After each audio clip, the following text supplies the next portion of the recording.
Hi guys. So yesterday I had my MRI. I'll get my results today, but the nurse noticed a bruise on my calf that goes to the front of my knee and a white line from my artery that goes between it that's not supposed to be white, and recommended that I see someone ASAP because that could be a blood clot there and it needs to be ultrasounded. So now I have that. This is what happens when you get to 60, I guess, huh? My grandfather actually died at 61, right before he retired from the aerospace engineer job from Lockheed Missiles and space thing that he did for all the time that I've been alive, since 1964, even before 64. So he was getting set to retire, one day to retirement, and was taking his final paid vacation leave. And since he was on vacation leave when he passed away, they refused my grandmother his full retirement pay, and they gave her like a piddly amount. But because she was in her early 50s, there was like almost a 10-year age gap between the two of them. She had no will to fight them. So basically she got screwed, which she claimed was the reason she never got remarried. Plus, she didn't like taking care of men, period. I can relate. I think it runs in our line, but my grandma was a wild, wild, wild one. She totally was a wild lady. That one would make you laugh. Oh my God, she would make you laugh. So yeah, it was kind of crazy. She was crazy.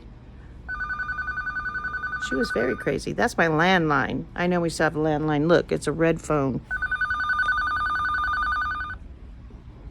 It could be the, Incredibles calling me for a rescue. Hey, I'm a crazy wild one too, in case you guys hadn't noticed. My hair, I just got it done. And look, my grays are already starting to show. And I just got this done like a week ago. I've been using this new shampoo to see if my hair will grow because I had some really light patches on the sides. And look at that. It is regrowing. All right, hair, go, go. Anyway, so MRI. Now I have to schedule an appointment. Well, I have an appointment on the 24th to see a doctor, so I'm sure I've made it 5 months with this thing. It can wait another 5 days. But if I should go while I'm asleep, I pray the Lord my soul to keep. I'm not afraid to die. My dad's there. My grandparents are there. I can't wait to see my grandfather. Oh my gosh. I hope everyone's not 27 when they die, because I don't want to be 27 with my 27-year-old grandfather. I want to be 4 or 5 with him, sitting on his lap in that kitchen at their house with my little sister and my grandma, drinking coffee and eating donuts. And listen to him reading us the funnies. That's what I want. That's one of my favorite moments in life. I hope I get to relive that for eternity. That's what I want. So anyway, I am so grateful to have had such a great set of grandparents and aunts and uncles in my life that stepped in when my mother wasn't there for us.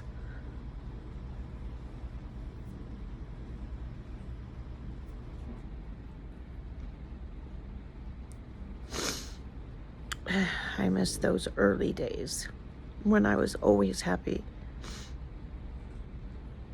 Before those 7 years of darkness.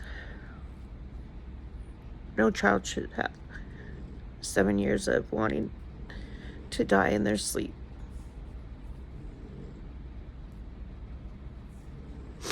No child should go to bed at 6 and pray to God my soul to keep, but please let me die tonight because I don't want to wake up tomorrow. No child should do that.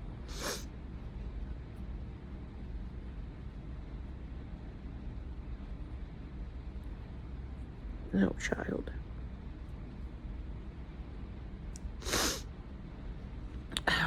Sometimes I wish I would have dosed that son of a bitch's coffee every morning with fucking rat poison. Or all his Valium at once. Or his beers. Alcohol and Valium don't mix, so that might have done it.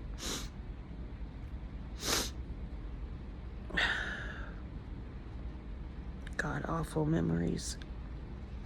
I swear after this Catholic Church thing goes away and I get my settlement check or whatever happens from that, I am paying someone to erase those 7 years of memories, because there's none of them are good. Not any. I mean, they're very few and far between. Very few and far between. So, yeah, that's my wish. I don't know. Do you guys have wishes? What's your guys' wish? If you could go back into a year or time that you were truly, truly happy, would you do it? If that meant that you lost all the people that you love right now. See, I'm not afraid to die. And I hope when I do die, that's what I see. But I don't want to go back there without my daughter and my grandson. And especially without my daughter. Because I love her so much. She's my whole world. My whole world. I waited so long to have her. I would never change. Even those years with her abusive father. I would never change. I paid a hefty price for her. And I'd pay that hefty price again.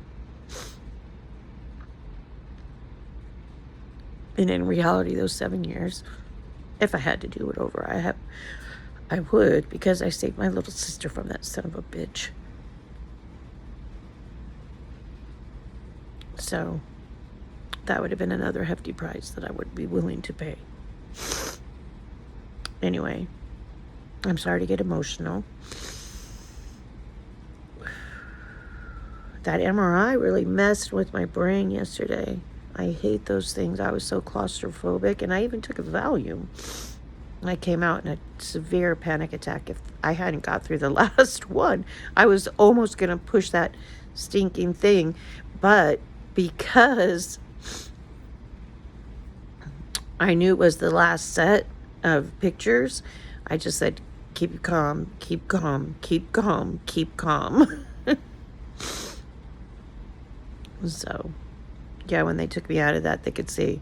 They were like, you're completely red. And I'm like, yeah, anxiety attack overload.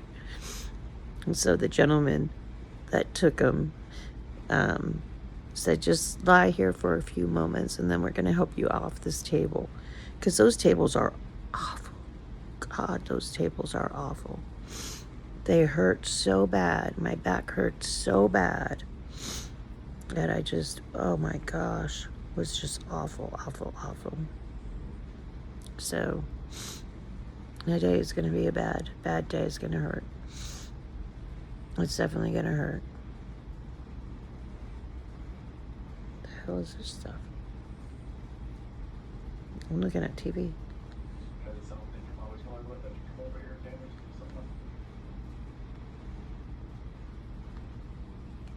No. Something I haven't seen, so stop it.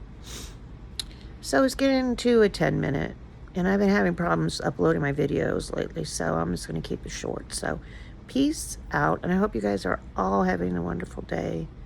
It's Thursday, it's almost Friday, and then we have another weekend. We have snow. It took us 2 hours to drive to Carson City yesterday, and it was very, very slippery and snowy. So more snow in the weather for us.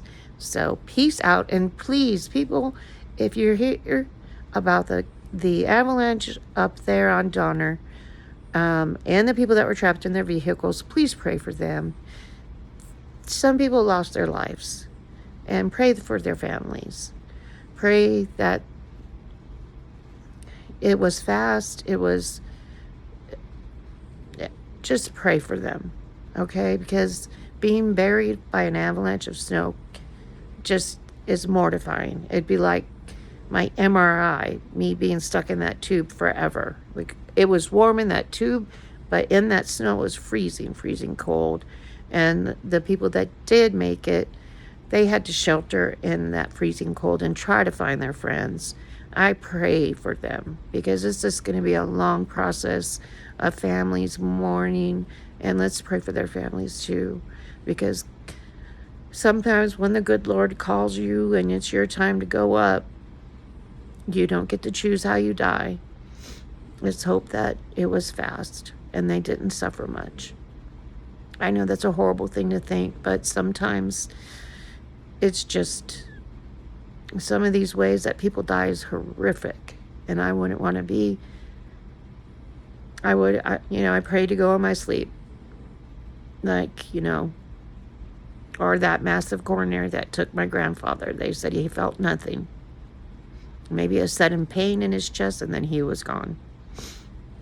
Basically his heart blew up in his chest, and even if he was at a hospital, they told my grandmother it wouldn't have mattered. One of his the largest artery that went to his heart was blocked by a blood clot, and it just exploded in his chest.